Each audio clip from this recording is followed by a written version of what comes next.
కడుపులో బ్లడ్ ఉంది.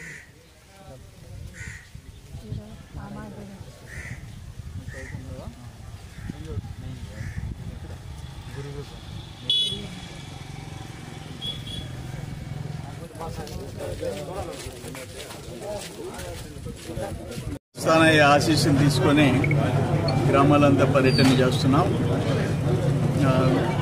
ఏంటంటే మా టైంలో 5 ఏళ్లలో చంద్రబాబు నాయుడు గారు ముఖ్యమంత్రిగా ఉన్నప్పుడు మేము గెలిచిన ఊరిన ఎమ్మెల్సీ గున్నా ఎమ్మెల్సీ లేకుండా మంత్రి గున్నా మేము చేసిన అభివృద్ధి ఈ 30 నెలల్లో అభివృద్ధి ఎక్కడుందో చెప్పమనండి. ఎక్కడ కసుమూరులో చింతలపాలెం పోతే వీధి వీధి సిమెంట్ రోడ్లు, పుల్లతిగిలిపాటికి రోడ్డు, మొత్తం దర్గా దగ్గర డెవలప్మెంట్స్ అన్ని కార్యక్రమాలు మేము చేయించాం. ఏ ఊరికి పోయినా మేము చేయించాం. రూఅర్బన్ వెంకయ్యనాయుడు గారి సొంత మండలం జిల్లాలో అన్ని మండలాలకి ఒక మండలం ఇస్తే తీసుకొచ్చి వెంకటాచలం చేశాం. దాన్ని ఈరోజు బిల్లులు ఆపించేదానికి ఎమ్మెల్యే సకల ప్రయత్నాలు చేస్తున్నాడు. నేను ఒకటి ఛాలెంజ్ చేస్తా, మీరేసిన రోడ్లు రూఅర్బన్లో వేసిన రోడ్లు కంపేర్ చేసుకోండి. తప్పదు, ఇంజనీర్లను మేము బెదిరిస్తున్నాం, మేము బెదిరించడంలా మీరు బెదిరిస్తున్నారు. బిల్లులు చెయ్యొద్దని దారుణంగా హింసలు పెడుతున్నారు. కుటుంబాలు ఆర్థికంగా నష్టపడిపోయి వాళ్ళ భార్య బిడ్డలు కుమిలిపోతున్నారు.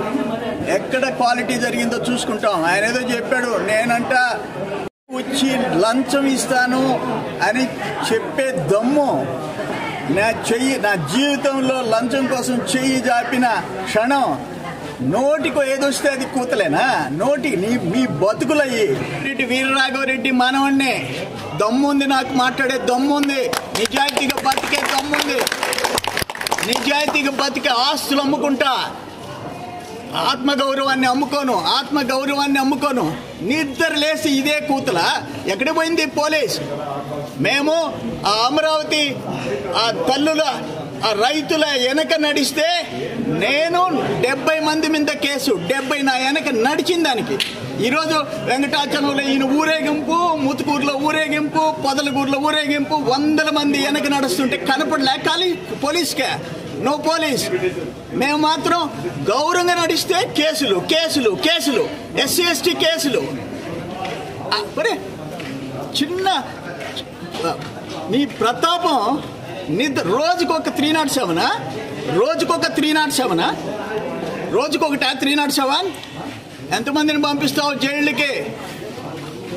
నీకు ఎవడో ఒకటి మీద తప్పుడు కేసులు పెట్టింది, ఎవడో ఒకటి బిల్లు ఆపంది, ఎవడో ఒకటిని జైలుకి పంపించింది, నిద్రపట్టదా నీక? అప్పుడు హాయిగా మీ తోడేళ్ళు పడుకొని నిద్రపోతావా?